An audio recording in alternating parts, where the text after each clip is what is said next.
தனி மனிதனுடைய கர்மான்னு இருக்குது.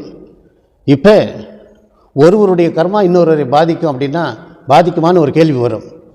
இப்போ தாய் தந்தையர் செய்கிறாங்கன்னு வச்சுங்க, எவ்வளோ இதெல்லாம் சந்ததி வரைக்கும் எடுத்து செல்லும். எப்படி சந்ததி கொண்டு போகும்? அவர் செஞ்சது அவர் தான் அனுபவிக்கணும். நாங்கள் இல்லை. ஒரு செடியை கூட 7 தடவை அது மஞ்சள் பூவை பூத்து கொண்டே வரும், 7 நிலைகளில். 8வது தான் அதை மாற்ற முடியும். அதே போல் உங்கள் தாய் தந்தையருடைய டிஎன்ஏ இருக்கே, அதில் போய் இந்த கர்மா பதிவாயிருது. அதன் மூலம் பிறந்த உங்களுக்கு வழி வழியாக வந்த இந்த கர்மா வந்துடுது. இந்த கர்மாவை என்னதான் நீங்கள் முயற்சி பண்ணாலும் சரி, அந்த வினை பெரிதா ஆண்டவன் பெருசான்னா பல நேரங்களில் கர்மா தான் வெற்றி கொள்ளுது. இவன் செய்த காரியம்தான் வெற்றி கொள்ளுகிறது. அதைத்தான் பகவத்கீதையில் கண்ணன் உபதேசம் பண்ணுறான். என்ன பண்ணுறான்னா, அர்ஜுனன் சொல்கிறான், நான் இந்த காரியத்தை செய்கிறேன், நான் இவரை கொல்கிறேன், எல்லாம் பார்க்குறான்.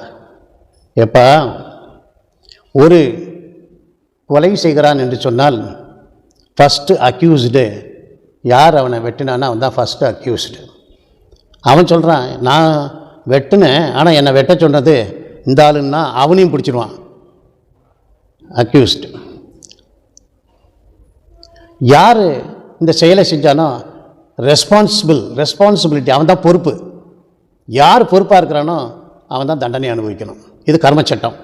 இங்கே அர்ஜுனன் சொல்கிறான், நான் இந்த செயலை செய்கிறேன், அதனால் எனக்கு இப்படி வந்துடும். புலம்பாதே.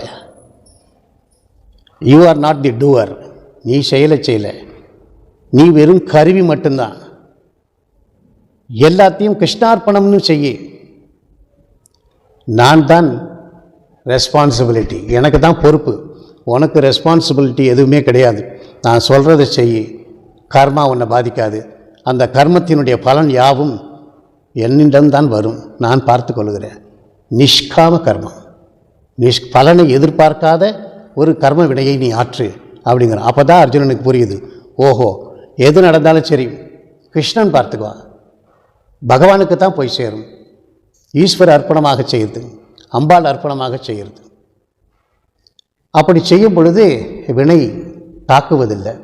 இப்போ சொல்கிற இந்த டிஎன்ஏல சொல்லிட்டா. நேற்று கூட நான் அதை பற்றி இதை சொன்னேன். அந்த பாரசீக கவிஞன் உமர் கயாம் அவன் சொல்கிறான், ஒவ்வொருத்தர் தலையிலையும் த மூவிங் ஃபிங்கர்ஸ்